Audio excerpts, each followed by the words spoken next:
Mesdames et messieurs, bonjour et merci de nous suivre. La rentrée scolaire est la période où les élèves entament une nouvelle année scolaire et reprennent les cours à l'école. Au Togo, selon le calendrier, les grandes vacances prendront fin le 19 septembre prochain. Ainsi, à partir du 20 septembre 2021, les apprenants doivent reprendre les cours. Que peuvent être les préparatifs pour une rentrée scolaire agréable? C'est l'interrogation du jour et pour y répondre, je reçois en studio M. Kwame Bonnet. Il est le responsable du cabinet Kwame. Monsieur Bonnet, bonjour. Bonjour. Alors, ce débat se fera également avec vous, chers auditeurs, sur le 91 09 71 71 ou le 96 61 58 58 dans une vingtaine de minutes.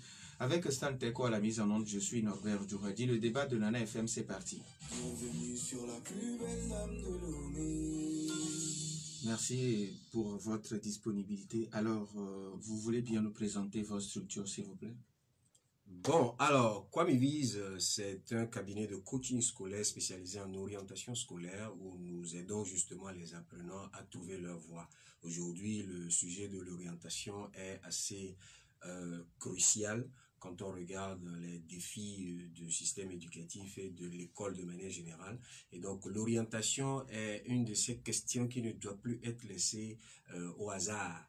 Et surtout ne pas être laissé entre les mains de tout le monde. Donc il faut se tourner vers des spécialistes que justement nous sommes, puisque nous travaillons déjà en collaboration avec le Centre national d'information d'orientation scolaire professionnelle, qui est le centre officiel du Togo.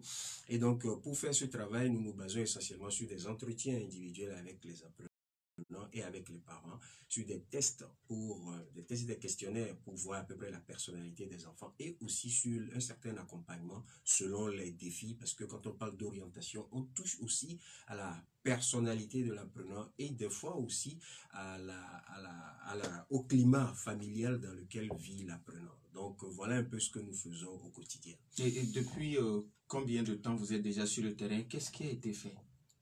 Depuis 2016 que nous existons, je pense que en termes d'orientation, nous avons beaucoup fait sur le terrain, non pas seulement à Lomé, mais carrément sur les 56 600 du Togo, puisque nous sommes allés, nous avons œuvré jusqu'à Bakwasi, qui est juste avant d'Aparon. Nous avons rencontré beaucoup de monde au moment de la crise, au moment de la suspension des cours dû à la Covid.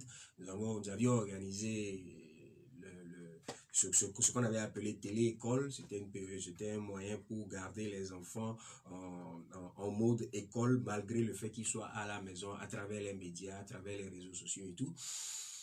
Nous intervenons dans beaucoup d'écoles de manière directe et aussi de manière indirecte. Nous travaillons aussi avec les associations de parents d'élèves.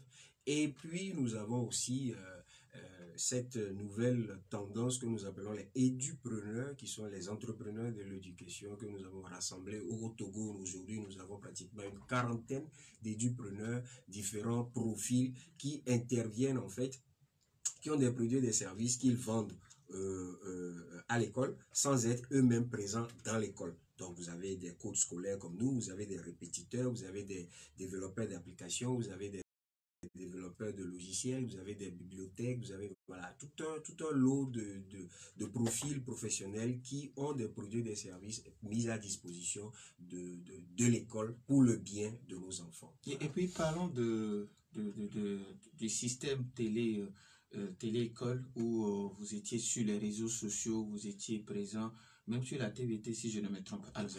D'où est venue l'idée et puis qu'est-ce que vous en avez tiré?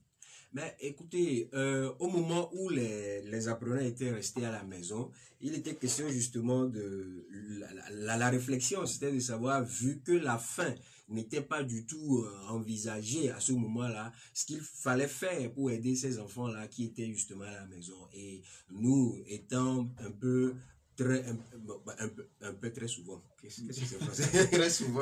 Très souvent sur les médias. Oui. On s'est dit, mais pourquoi ne pas utiliser ce canal-là pour continuer à faire passer les messages, non plus les messages d'orientation qu'on faisait, mais aussi, voilà, les cours, les exercices, les notions qu'ils apprenaient, qu'ils avaient l'habitude d'apprendre. Donc, C'est de là d'où est venue l'idée. Je ne suis pas présent sur tous les médias, mais de là, en ayant discuté à gauche, à droite, en posant la question à gauche, à droite, voilà, plusieurs médias ont été partants et les enseignants aussi se sont portés volontaires. Et puis la chose a pris bien plus grand que ce qu'on avait prévu. On pensait juste faire une ou deux radios, mais finalement, ça a été sur toute l'étendue du territoire. Encore quelques jours et les élèves vont reprendre les cours. Que peuvent être les préparatifs pour une rentrée scolaire agréable? Ça, c'est la question à laquelle je souris toujours parce que souvent, quand on me pose la question, je dis, bon, est-ce que vous avez le temps? Parce que pour y répondre, il va nous falloir toute la journée, en fait. Parce que c'est beaucoup de choses à la fois. Alors, il y a plusieurs aspects. Je le dis comme ceci, il y a plusieurs rentrées scolaires du point de vue du parent et même du point de vue de l'enfant. Mais c'est le parent qui fait la rentrée et l'enfant en bénéficie. Ok? Et donc, du point de vue du parent, il y a plusieurs rentrées scolaires. Mais dès la base, il faut comprendre ce qu'on appelle la rentrée scolaire. La rentrée scolaire en soi n'est pas quelque chose. La rentrée scolaire, c'est juste le début, c'est l'entame de l'année scolaire. C'est l'année scolaire qui est un processus. Mais la rentrée scolaire, c'est l'entame. Donc, lorsque vous commencez quelque chose, c'est le départ, c'est l'attaque qui compte. Vous attaquez mal, ça veut dire que c'est mal barré pour la suite. Mais vous attaquez bien, vous êtes sûr de garder le cap pour bien longtemps. Alors, vous attaquez avec toute l'énergie qu'il faut, vous pourriez éventuellement terminer avec encore un peu de souffle. Je ne sais pas si vous comprenez. Il faut comprendre que, il faut que les parents comprennent que la rentrée scolaire, qui est l'entame de l'année scolaire, n'est surtout pas un moyen de se débarrasser des enfants. Ça, c'est un truc que beaucoup de parents ont en tête et qui n'est pas bien. Il faut arriver à enlever ça, à effacer ça de la tête. La rentrée scolaire n'est pas un moyen pour se débarrasser des enfants. Non, non, non, non. C'est le moment où vous allez encore faire le voyage aux côtés de votre enfant pendant une dizaine de mois. Et c'est un voyage au quotidien, c'est un travail au quotidien. Maintenant, en même temps, la rentrée scolaire n'est pas... Bon, ok, la rentrée scolaire a son coût financier, mais c'est pas un fardeau. Il ne faut pas le voir comme un fardeau. Beaucoup de parents pensent que c'est un fardeau. Ok, c'est reparti, on va encore faire des dépenses, on va encore... Non, il ne faut pas... À partir du moment où vous le voyez comme un fardeau, vous avez en tête le fait que ça a un coût, c'est vrai, ça a un coût, mais ce coût-là, au lieu d'être un devoir, pour vous, ça devient une peine, ça devient une torture. Et quand c'est une torture, vous ne le faites pas bien. Je sais pas si vous voyez. Donc, la rentrée scolaire, il faut la comprendre. Bon, je vais faire vite parce qu'il y a quand même beaucoup d'éléments qui rentrent dans le chapitre comprendre la rentrée scolaire. Et maintenant, à partir du moment où vous comprenez, maintenant, vous pouvez attaquer les différents aspects de la rentrée scolaire. La rentrée scolaire en elle-même, il y a la rentrée scolaire, si je peux le dire ainsi. C'est-à-dire que, qu'est-ce que l'enfant a compris de l'année qui vient? Cela implique que vous devez avoir fait un bilan de l'année qui s'est écoulée et vous devez attaquer cette année avec de nouvelles résolutions. Ça signifie que vous allez communiquer avec votre enfant, discuter avec votre enfant, faire un programme avec votre enfant, insuffler une certaine ambition à votre enfant et lui donner un plan, planifier l'année. Et vous allez lui mettre maintenant les outils, les ressources à disposition pour qu'il puisse atteindre l'objectif que vous êtes fixé. Donc la rentrée scolaire, c'est que avec votre enfant, vous planifiez, vous organisez l'année qui vient. Je ne sais pas si vous voyez. Maintenant, aux côtés de ça, il y a aussi la rentrée scolaire physique. L'enfant, j'ai déjà parlé de organiser l'année, mettre les ressources à disposition. La première ressource dont l'enfant a besoin, c'est son corps. Est-ce qu'il est en bonne santé? Est-ce qu'il a tout ce qu'il faut pour lui? Est-ce que vous le connaissez parfaitement bien? S'il est maladif, est-ce que vous avez vous avez pris toutes les dispositions pour éviter les crises, les moments difficiles? Vous avez tous les médicaments, tout ce qu'il faut. S'il n'est pas maladif, il doit boire suffisamment tous les jours. Est-ce que vous êtes prêt pour ça? Est-ce que vous avez les dispositions pour ça? Avant même la rentrée, en ces mois-ci, avant la rentrée, pendant ces vacances-ci, ils se sont bien amusés, ils ont mangé du n'importe quoi, ils ont bu du n'importe quoi, ils ont passé du temps à je ne sais pas où. Maintenant, il faut se reposer, il faut le déparasiter, il faut lui donner des vitamines, il faut lui imposer une autre discipline. Je sais pas si vous voyez. Donc, sa santé, son corps à lui-même doit être entretenu. Donc, l'entretien du corps passe par tout ça là. Tous les parents savent, les mamans surtout, savent exactement comment faire revigorer le corps de l'enfant pour que l'enfant attaque l'année comme il le faut. Ça, c'est la rentrée scolaire physique. À côté de ça, il y a la rentrée scolaire matérielle. On parle de fourniture scolaire. Il est très difficile à un enfant d'être confiant pour l'année si il commence l'année avec pas de fourniture, avec rien du tout, zéro logistique, ou alors avec un peu seulement. Mais encore là, il faudrait que vous communiquiez avec l'enfant. On revient encore au début. Il faudrait que vous communiquiez avec l'enfant, que vous lui expliquiez que mon petit, écoute, cette année c'est assez compliqué, commence avec ça, je vais te trouver. Lorsque vous communiquez avec lui, lui-même il va vous dire, papa, j'ai d'autres cahiers, je vais commencer avec ça, et puis après toi. Mais quand vous ne lui dites rien, il va à l'école et puis constate que tout le monde en a et moi j'en ai pas. Bon, voilà, ça cause un petit souci. Il peut être concentré, mais là, il risque de ne plus être concentré parce qu'il n'a pas. Je sais pas si vous voyez. Et quand il va venir vous poser la question, voilà, ça c'est le genre de réponse qui font que l'enfant, dès la rentrée, ça ne va pas, ça ne va pas. Donc la rentrée scolaire matérielle est extrêmement importante. Et puis il y a aussi la rentrée scolaire spirituelle. C'est-à-dire que tout ce que nous faisons, il y a le corps, il y a le matériel, il y a aussi l'esprit. Là, je ne vais pas parler d'église, je vais parler de tendances religieuses. Tout le monde avec ce qu'il a. Mais votre enfant ne peut avoir confiance en lui, ne peut avoir confiance en vous, que si vous lui tenez la main et vous le guidez sur un certain chemin. Là, vous lui donnez, comment dire, c'est en hébreu même que ça vous lui donnez une certaine autorité, une certaine puissance. Il sait que quoi qu'il arrive, il va s'en sortir. Parce que papa m'a donné quelque chose. Et ça, c'est à moi. Avec ça, là, moi, je peux réussir.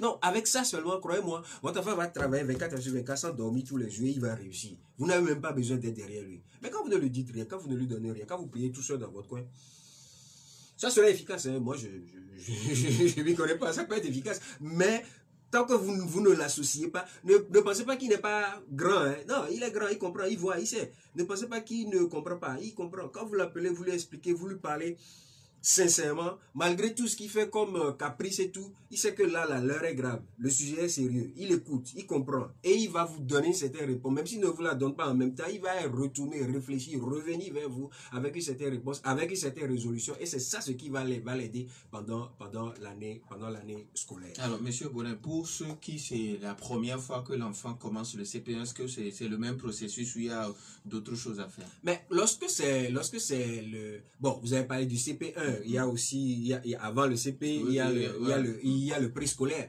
Il y a deux choses à voir. Donc, disons trois.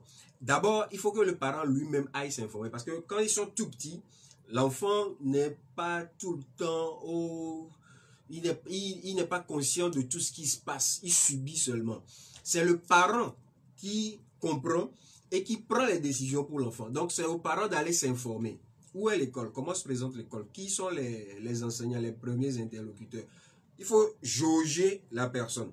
Et si votre enfant a des caprices, communiquez avec l'interlocuteur de l'école. Faites-leur savoir. Donc, allez vous-même savoir déjà et allez vous informer.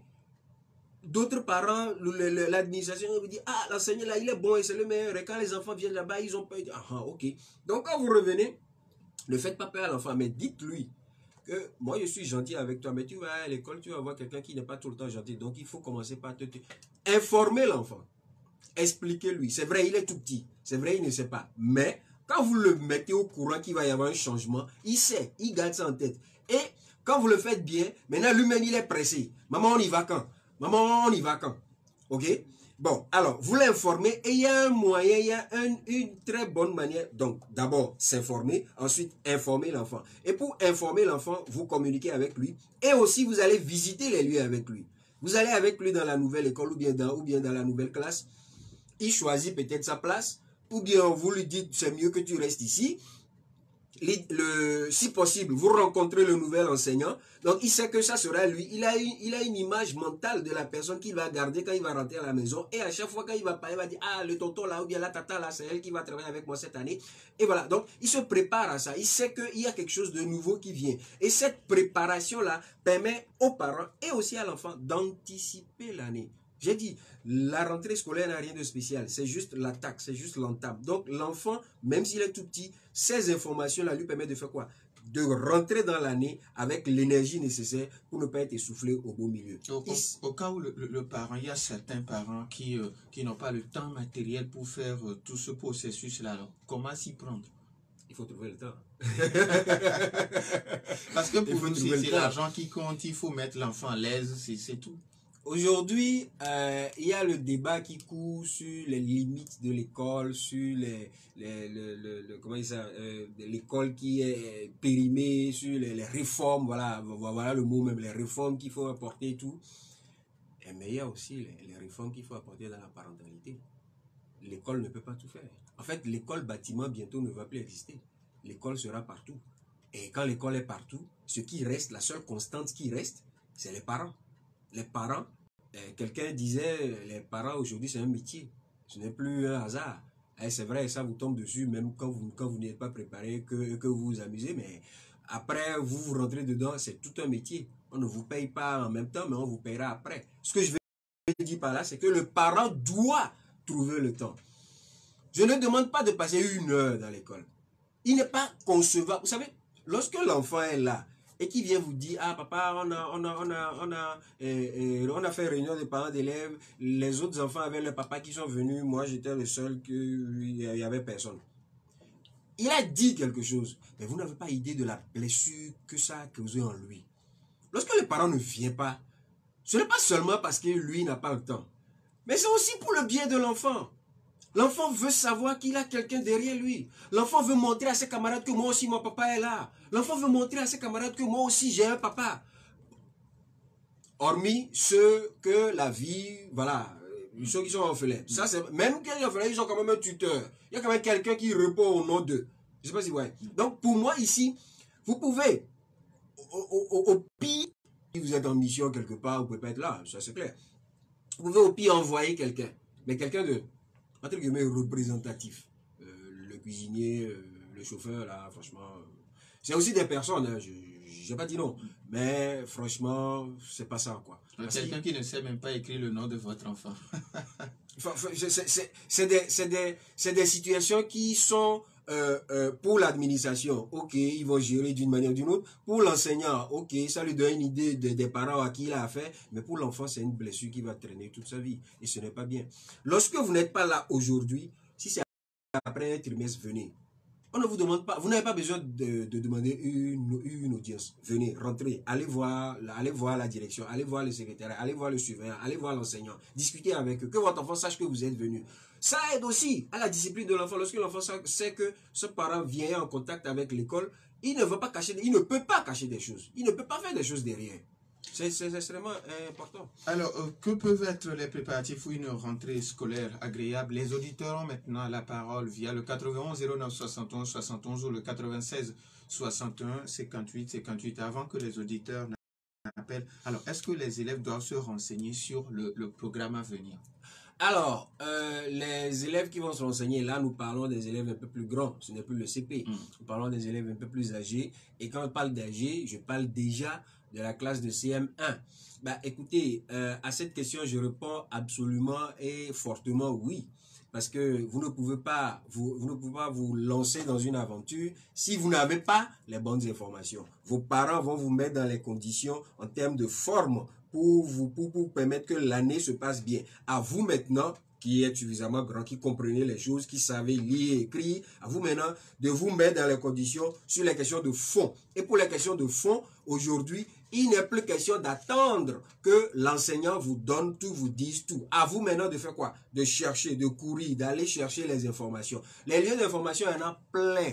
Il y en a plein, que ce soit les anciens cahiers de vos grands frères ou bien de vos anciens camarades ou bien de la même école, vous avez quand même certains qui ont déjà fait la classe à que vous connaissez, que vous pouvez approcher. Si vous ne pouvez pas les approcher, l'enseignant peut les approcher pour vous. Vous avez aujourd'hui des applications, des logiciels, des sites web sur lesquels on propose des anciens sujets, des anciennes épreuves, des copies de cours. Tout ça là, déjà dès maintenant. Nous avons un premier auditeur. Nana FM, allô? Allô? Oui, bonjour. Bonjour, c'est Michel. Michel, oui, allez-y.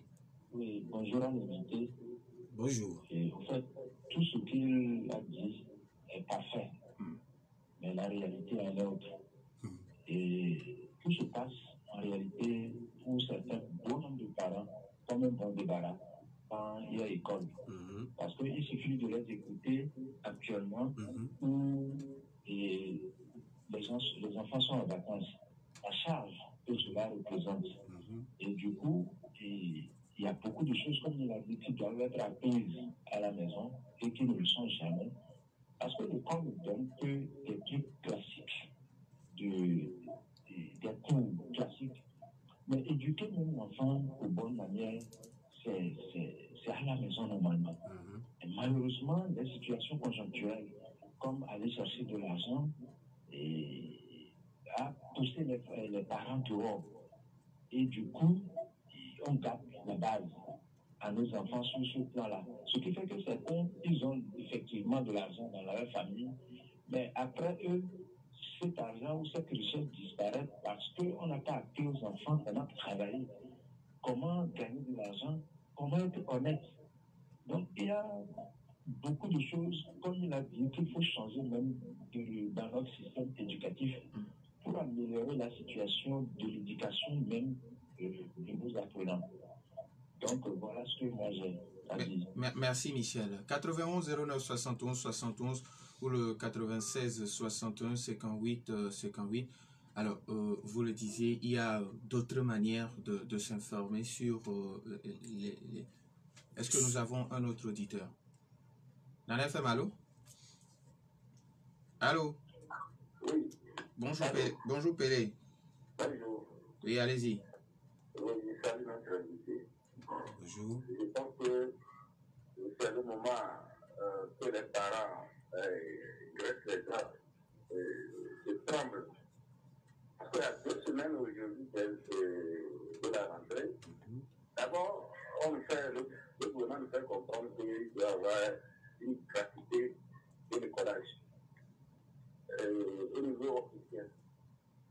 Ça aussi, c'est ce qui fait aujourd'hui que tout le monde tend vers l'officiel. Mais est-ce que c'est-à-dire la préparation là, c'est ça que les gens voient. Vous ne verrez plus beaucoup de gens au niveau de privé. Mais la grande préparation même de la rentrée scolaire provient aussi des élèves aussi. Mais comment cette année-là, la rentrée sera faite? Sur le côté que je dis, c'est au niveau de, quand on parle de la gratuité là, c'est-à-dire l'officiel, est-ce que l'officiel est prêt aujourd'hui pour que la rentrée soit effective tel que le dit? Moi, c'est ma préoccupation. Merci beaucoup, Pélé. 91 09 71 71 ou le 96 61 58 58. Nana FM, allô? Oui, allô? Bonjour, Tata Raguer. Bonjour, mon frère. Oui, allez-y. Je salue toutes les mamans et l'invité. Merci. Les auditeurs aussi. Bon début de la saison. Merci à vous aussi. Oui. Donc, je félicite monsieur l'enseignant. Il a tout dit, il a tout donné. C'est comme ça que le parent doit faire à son enfant. Par exemple, de mon côté, l'année passée, on a choisi mon enfant en classe de 4e pour surveillant général. Il a eu peur. Il dit, maman, que lui n'a jamais été première. Et on lui choisit pour... surveillant ou major? Pardon? Surveillant ou major général? Major général. Voilà. Je m'excuse. Bon, on l'a encouragé. Cette année, il était le deuxième de sa classe. Et sa vie a changé. Il faut toujours rendre visite aux enseignants, voir comment les choses se passent à l'école. Comme le maître vient de le dire, ceux qui n'ont jamais été à l'école, les tout petits, c'est comme ça, il faut faire ce balade avec eux, comme ça, ça va les motiver. Aujourd'hui, c'est l'école qui compte. Un parent ne peut pas dire qu'il n'a pas le temps pour son enfant. Tu dois toujours avoir le temps pour ton enfant. L'amener, voir comment il se porte là-bas. De temps en temps, appeler la direction, voir sa position. Parce que c'est comme ça, l'enfant a son droit. Merci beaucoup. Merci à vous aussi. 91 09 71 71 ou le 96 61 58 58.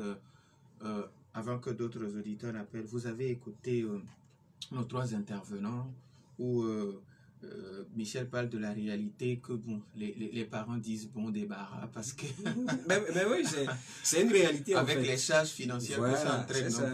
C'est une réalité essentiellement parce que beaucoup de parents ne comprennent pas leur rôle, ne se rendent pas compte qu'ils ont 90% du travail à faire, que l'école n'a que 10% du travail à faire. On inverse la chose et on attend tout de l'école alors que c'est la même école là qui ne peut pas. Aujourd'hui, le point qui m'a le plus interpellé, c'est l'histoire de la gratuité gratuité des écoles. Mais écoutez, c'est vrai, moi, quand j'ai lu la note, je me suis en même temps dit qu'il va y avoir ce flux-là vers les écoles publiques. Mais n'oublions pas que nous sommes dans une situation sanitaire particulière où les effectifs sont contrôlés, sont limités. Donc, les gens vont vouloir, mais s'ils ne s'y prennent pas tôt, il va y avoir voilà cet exode, ce voyage à gauche à droite là, parce qu'on va vouloir y aller parce que c'est gratuit, on ne trouvera de place, on ne trouvera pas de place, et on sera obligé de revenir vers les écoles privées où on sera encore obligé de renégocier parce qu'on ne s'est pas préparé pour payer. Voilà, ça c'est une évidence. Si la décision politique qui a été prise n'a pas été prise pour qu'il y ait ce flux là, la décision politique a été prise parce que il y a des conditions financières et économiques assez difficile pour le moment. Ok, donc moi je me dis c'est une conséquence qui est, je vais pas dire logique, c'est une conséquence à laquelle il faut s'attendre, mais la réalité derrière c'est que dans les écoles publiques il y a un contrôle des effectifs parce qu'on ne peut pas se permettre d'avoir encore des classes surbondées en ces moments de crise sanitaire. Je ne sais pas si vous voyez. Peut-être il y aura de flux parce que l'année dernière on avait fait des flux. On l'avait fait histoire de flux, tout ça. Malgré les flux, ben, on ne peut pas avoir plus d'un certain nombre par classe. C'est pas possible. C'est pas possible. C'est vrai qu'il y a des grands travaux qui sont en cours avec des constructions de plus de classes, avec l'approvisionnement en bancs et tout, mais tant que ce n'est pas fait, tant que c'est juste, tant que c'est en cours, voilà, on ne peut pas prendre plus de monde que ce qui est prévu. Alors, notre auditrice Tata Raguel qui, après avoir encouragé l'enfant qui est deuxième de sa classe. Ben oui, mais écoutez, je parlais tout à l'heure de la rentrée scolaire spirituelle. Vous voyez, lorsque vous accompagnez l'enfant dans cette voie-là, lorsque vous êtes aux côtés de l'enfant et que vous l'écoutez, vous sentez que l'enfant peut faire, vous savez, la plus grande force de tout être humain, c'est d'être félicité. C'est le meilleur salaire au monde. Quand quelqu'un vous dit merci et vous félicite et vous dit merci du fond du cœur parce que ce que vous venez de lui faire, ça a changé sa vie. Ça mérite tous les CFA du monde. Et donc pour l'enfant, ce n'est pas différent. Parce qu'il sait que ses parents étaient à côté de lui, ses parents étaient avec lui, ses parents ont compris ce qu'il pouvait faire. Il a fait bien plus que ça. Et là, maintenant, il reçoit plus de félicitations. Et je vous assure que cette année, il pourra passer de deuxième à premier. Et il va garder ça pendant longtemps. Il va le faire pendant longtemps. 91 09 71 71 ou le 96 61 58 58. Les auditeurs ont toujours la possibilité de nous appeler et pour apporter leur contribution, quels peuvent être les préparatifs pour une bonne rentrée scolaire. Nous avons un autre auditeur, Nana FM, allô? Allô? Allô, bonjour. Bonjour, Massa. Bonjour à votre invité. Bonjour. Bon, pour le thème du jour, je pense que en intervenant, je ne vais faire que répéter ce que les autres ont déjà dit, oui, ainsi que votre invité. Moi, la partie qui m'intéresse pour cette rentrée, c'est la partie gouvernementale.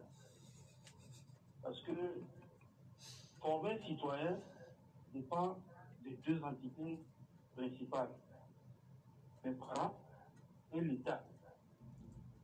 Maintenant, pour la gratuité, je voudrais venir là, pour la gratuité des frais scolaires. Je voudrais que prochainement l'État puisse prendre des dispositions pour subventionner une partie des frais scolaires dans les écoles privées inscrites régulièrement. Et en ce temps, l'État prendra sa part parce que dans les écoles privées, toute la charge est laissée aux parents. Et éducation à la maison, éducation à l'école. Et l'État ne fait pas grand-chose dans ce domaine. C'est ce que je voulais ajouter. Merci. Merci, bonne journée. Bonne journée à vous aussi. 91 09 71 71 ou le 96 61 58 58. Les auditeurs ont toujours la possibilité de nous appeler. Alors, vous avez écouté notre intervenant, Mas, qui parle de deux entités, les parents et l'État. Ok. Nana FM, allô? Allô? Allô? Allô, bonjour. Bonjour. C'est Nana FM. Oui, c'est Nana FM. Ok, je salue l'invité du jour. Je suis un ami. Ah, c'est ça, Alphonse. Alphonse. Oui. Ok. Je voulais parler de la gratuité d'école. Si on pense à Parlomé ici, dans les fermes reculées, c'est les parents qui cotisent pour certains fonds, où les écoles n'ont pas la totalité des enseignants. Je voulais demander, bon, si au moins l'État prenait au moins 50% des frais de scolarité pour au moins dépenser pour aider les parents qui cotisent pour satisfaire au moins le besoin des enseignants volontaires dans les fermes reculées, ne serait-il pas bon? Le deuxième problème est que certains parents pensent que, après avoir payé l'écolage de leur enfant, le reste n'engage que l'enseignant. Je voulais les prier de bien vouloir prendre possession et voir que le parent aussi a sa part pour l'éducation de son enfant. Je vous remercie. Merci beaucoup à vous aussi, M. Alphonse. Alors, M. Oui. Bonnet, vous avez écouté M. Alphonse qui parle des fermes les plus reculées où ce sont les parents même qui cotisent pour payer les EV. Oui, mais ça, c'est une réalité dont beaucoup ne sont pas au courant ici à Lomé. Et justement, ça pose un souci logique quand on parle de la gratuité de l'école pour cette année scolaire. Maintenant, qu'est-ce qui va être fait? Je suppose que voilà, nos dirigeants, bons stratèges qui pourront prendre des dispositions pour que des allocations soient mises à disposition des différentes écoles pour assurer ces frais de fonctionnement dès la rentrée. Parce que tant que, vu qu'on a dit qu'il y a gratuité, le mot est passé, les parents sont au courant. Maintenant, on va pas venir leur demander encore d'autres frais vu qu'on dit que c'est gratuit. Maintenant, si c'est gratuit, comment est-ce que l'école fait pour fonctionner? Voilà, il faudrait que les directions, voilà, toutes les directions régionales d'enseignement prennent les dispositions à cet effet. J'espère juste que ces allocations budgétaires seront prêtes assez tôt pour permettre une fluidité enfin, dans les premiers jours de l'année scolaire, parce que souvent ça se passe mal. Et puis cette année, ce sont les directeurs et les proviseurs de lycée qui vont beaucoup souffrir. Ah, ça c'est clair. Ça c'est clair. Ça c'est clair. C'est là où on va voir ceux qui méritent vraiment le titre. C'est avec l'expérience que ça se passe. Alors, avant, moi je me rappelle quand j'étais au CP1, il y avait des gens dans les établissements qu'on appelait des psychopédagogues qui prenaient les enfants, qui les mettaient en confiance, peut-être pour ceux qui pleuraient. Est-ce qu'il y a encore ces genres de personnes dans les établissements? Il n'y a plus ce corps détaché qui fait ce travail-là. Par contre, ces notions-là sont désormais reversées dans le curriculum de formation des enseignants, tout niveau confondu. Donc, quand vous allez à l'ENI, vous avez des cours qui permettent aux enseignants d'avoir tous ces acquis-là, d'avoir tous ces prérequis-là. Ce qui fait que quand il est en face d'un enfant, il est suffisamment outillé pour amener l'enfant à se détacher des parents, à retrouver confiance et à se plaire dans la classe pour suivre les cours. C'est beaucoup de travail à la fois. C'est beaucoup de travail à la fois. C'est pour ça que le travail d'enseignant n'est pas donné à n'importe qui. Ok? Bon, maintenant, il y a que lorsque vous vous retrouvez avec 15 enfants, ça va. Mais quand vous vous retrouvez avec 50 enfants, c'est pas gagné. Voilà, tout ce beau monde-là, les prendre un à un, parce que ce que vous dites pour consoler un ne va pas marcher pour l'autre. Et ce que vous dites pour amener l'autre à avoir confiance en lui ne va pas. Voilà. Donc, c'est beaucoup de travail, c'est beaucoup de psychologie que les enseignants mettent en œuvre pour mettre les enfants en confiance. C'est au niveau du CENIOPS. C'est au niveau du Centre national d'information et d'orientation scolaire et professionnelle qu'il y a maintenant des psychologues qui sont recrutés, qui vont commencer une formation pour être déployés dans certaines écoles pour aider à l'orientation et aussi un peu à ça aussi. Vu qu'ils sont des psychologues, ils pourront aider à tout ça là. C'est maintenant qu'ils vont être déployés. Donc, pour le moment, voilà, c'est les enseignants qui font quand même ce travail. Les enseignants bien formés. Alors, notre auditeur Maski demande à ce que l'État subventionne également les écoles privées. Ça reste un gros débat. Parce que je sais, dans la discussion de couloir, je sais que cela a été voulu, mais il y a des prérequis qui devraient être faits, qui pour le moment ne sont pas encore voilà, comme il faut. Okay? Quand je parle de prérequis, c'est qu'il y a une certaine reconnaissance officielle des écoles privées. Quand je parle de prérequis, il y a une certaine synergie, un certain regroupement unique pour qu'il y ait, en face de l'État, pour qu'il y ait un interlocuteur unique, ok? Quand je parle de prérequis, il y a pas mal de dispositions que les autorités voudraient avoir avant de rentrer dans ça. Aujourd'hui, on ne sait pas qui fait quoi, est-ce qu'il le fait bien, est-ce qu'il est reconnu, est-ce qu'il est, voilà, tout ça. Donc, je sais que des actions sont en cours, des travaux sont en train d'être menés dans ce sens-là. Ça ne sera pas immédiat, ça ne sera pas maintenant, c'est vrai, mais ça sera fait quand même. Nous avons un autre auditeur. En FM, allô? Bonjour. Monsieur? Monsieur Chanyao. Depuis Toblé, oui, allez-y. Je voudrais que parce que il y aura beaucoup d'enfants, beaucoup d'effectifs dans les écoles. Voilà, bon, jusqu'à présent, depuis décembre passé, en 2020, on a lancé un concours des enseignants. Et jusqu'alors, là, les gens ne sont pas encore sortis. Je ne sais pas pourquoi, à quoi ils disent cela. Allô? Oui, allô? Oui, allez. Oui, je disais, on avait lancé un concours. On a compris jusque-là. Vous dites pourquoi les résultats ne sont pas encore disponibles? Oui, effectivement. C'est tout? Oui, c'est ça, Je n'étais pas si M. Boréal est habilité à répondre à cette question. Malheureusement, je n'ai pas la réponse parce que je suis pas à ce niveau-là. Mais bon, nous allons quand même garder espoir.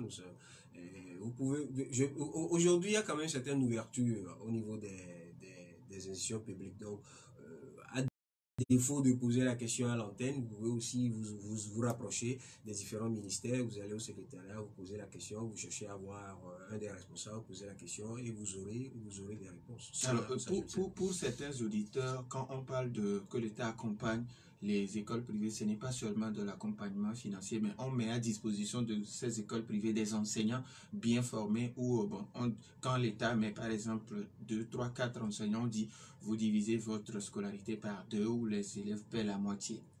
Ben oui, justement, c'est une sorte de subvention qui ne date pas d'hier. Ça avait toujours été fait, surtout avec les écoles techniques, où l'État mettait à disposition des collèges et lycées techniques, des enseignants bien formés et qu'ils prenaient en charge. Maintenant, aujourd'hui, la demande est plus forte, mais est-ce que les enseignants sont aussi, enfin, est-ce qu'il y a suffisamment d'enseignants disponibles? C'est là la question. Vous savez, il y a que jusqu'à récemment, le métier d'enseignant était un peu pris d'assaut par n'importe qui, je vais le dire ici, sauf respect de tout le monde. Mais aujourd'hui, on est en train de corriger la chose. C'est un peu comme tous les autres métiers. On n'y va pas qui veut. C'est tout un sacerdoce, c'est une vocation, c'est une passion. C'est pas parce que je n'ai rien trouvé à faire que je vais devenir enseignant. Et pour le faire, il faut être formé, il faut avoir un certain bagage, il faut avoir des acquis, ok? Et ça, c'est ce que jusqu'alors les autorités n'avaient pas. Maintenant, on a revu le curricula des enseignants, ok, tout niveau confondu, et donc ne viennent se faire former que ceux qui le peuvent. Okay? Ceux qui ont la vocation. Justement, ceux qui ont cette vocation-là, ceux qui veulent vraiment. Et ça là même dans le lot de ceux qui veulent vraiment, c'est pas tout ce qui termine. Je sais pas si vous voyez. Donc au bout du compte, la demande est énorme, mais l'offre au niveau des enseignants n'est pas encore suffisante. Mais c'est en cours. C'est un cheminement, c'est en cours. Il y a une chose que je constate et que je dis tout le temps. Quand vous êtes en classe et que vous discutez avec les enfants, tout le monde va vous dire, ah, j'ai été marqué par tel enseignant, tel enseignant, tel enseignant. Super. Maintenant, qui d'entre vous, les enfants devant moi, qui d'entre vous devenez enseignant? Personne ne lève la main. Ils n'ont aucunement envie d'être enseignants pour la très simple raison que jusqu'alors le métier là ne les attire pas, ne les séduit pas. Le métier là ne donne pas, le métier n'a pas encore cette lettre de noblesse à tel point que, je sais pas si vous voyez. Donc il y a un certain travail à faire avant qu'on ait encore plus d'enseignants. Sinon on aura encore que des enseignants amateurs. Je ne vais pas rentrer dans un autre débat. Il y a un travail de revalorisation du métier d'enseignant. Covid exige, la rentrée prochaine sera sûrement spéciale. Alors, quels doivent être les préparatifs au niveau des parents d'abord avant que les enfants n'aillent à l'école? Ben, écoutez, dès maintenant, commencez par rappeler aux enfants que les mesures, les mesures barrières sont toujours d'actualité et sont très importantes. pendant ces vacances, voilà, les enfants, les jeunes, voilà, ils se sont amusés, ils ont oublié tout ça, voilà, ils avaient le temps pour faire tout ce qu'ils voulaient. Mais maintenant, il faut le leur rappeler, dès maintenant, il faut le leur rappeler. Il faut rappeler le fait que la maladie est réelle. Donc, au lieu d'écouter les rumeurs, les on-dit, tout ce qui est dit ailleurs, il faut que l'enfant comprenne que la maladie est réelle et le meilleur moyen de se protéger, c'est de se prévenir, c'est de respecter ce qui est dit comme mesure barrière. Les mesures barrières, c'est le lavage des mains. Si possible, achetez-lui un gel, achetez un gros flacon déposé à la maison, achetez un autre petit flacon que vous remplissez tout le temps que vous lui donnez. Okay? Quand les enfants sont tout petits, dites-vous que vous allez acheter un cache-nez par jour. C'est-à-dire, au départ, on le fait, et puis vers la fin, même au milieu du deuxième trimestre, c'est fini, c'est bon, on oublie ça. C'est pas bon, ce n'est pas bon, il ne faut pas le faire ainsi. Parce que l'enfant peut revenir avec quelque chose, l'enfant peut aller contaminer les autres, l'enfant peut à lui tout seul être un vecteur au milieu de toute une foule. Et vous-même à la maison, vous n'êtes pas protégé. Donc, il faut communiquer avec eux, fournir le matériel et sensibiliser les enfants eux-mêmes, quand ils sont plus âgés, sensibiliser les enfants eux-mêmes à informer, encourager les enfants à sensibiliser leurs camarades. Si vous avez des amis qui ne le font pas, dites-leur que, n'oubliez pas de leur rappeler que, parce que la maladie est réelle. Okay? En cette période de pré-rentrée là, il faut faire ce travail-là à la maison, que chaque parent fasse ce travail. Ça ne vous prend pas une heure de temps. En une causerie de 5-10 minutes, vous avez rappelé tout ça, vous avez dit tout ça à l'enfant. Vous le lui rappelez régulièrement. Ce n'est pas de crier sur l'enfant, mais c'est de causer avec lui. De le lui rappeler dans une causerie. De regarder l'actualité et dire, ah, voilà ce qui s'est encore passé. Ah, vous allez commencer l'école, n'oubliez pas. Faites-ci, faites ça, toi-même. C'est-à-dire, amusez-vous à mettre en place une certaine routine que avec l'enfant, vous faites en rigolant. Et ça va devenir un certain automatisme, ça va devenir une habitude, okay, dans la personnalité de l'enfant pour son propre bien en ces premiers jours de rentrée qui viennent. Malheureusement, il y a certains parents fanatiques qui ne croient pas encore à l'existence de la maladie. Alors, vous avez 30 secondes pour votre mot de la fin. Ben, comme j'aime bien dire à la fin de mes propos, vous avez déjà tout ce qu'il faut pour réussir, alors n'attendez pas, allez-y, réussissez. L'année scolaire n'est pas une fatalité, l'année scolaire n'est pas du débarras. L'année scolaire, c'est tout un voyage, c'est tout un investissement. Alors, chers parents, mettons-nous au travail, investissons dans nos enfants. Merci à M. Kwame Bonnet, responsable du cabinet Kwame Wies. Merci à vous aussi pour votre fidélité d'écoute à Nana FM. Fin de ce débat mis en onde par Stan Teko. Tout à l'heure, à partir de 8 h, vous suivrez la page de nos avis et communiquer avec Edmond Waklachi.